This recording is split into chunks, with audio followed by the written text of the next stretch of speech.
উকিল ম্যাডাম, চিহ্ন না দেখা গেলে শালার মানুষ নিজের গায়ের জন্মদাগ ভুলে যায়। আমারই কি মনে রাখবে?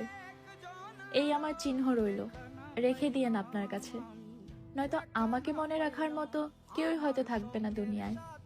কেউ মনে না রাখলে এই দুনিয়া দিব্যি একটা আস্ত জয়ামিরকে ভুলে যাবে। এটা ঠিক না? বড় সাহেব দিছিল এটা আমার 25তম জন্মদিনে, 2012-তে।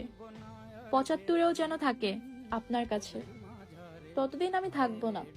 ও হ্যাঁ, এটা সেই ঘড়ি যেটা আমার হাতে ছিল সেই দিন, যেদিন আপনার সাথে ভার্সিটির মাঠে আমার প্রথম দেখা। আবার এই দিনও, যেদিন আপনার নামে আমি একটা বলি চড়াইতে আসছি। এই শালা ঘড়ি আমার জন্য কুফা, আর আস্ত একখানা বেইমান। থাকে আমার হাতে, অথচ শালার কাটা টিক টিক করে আপনার নামে। তো এটা আপনার কাছেই থাকুক।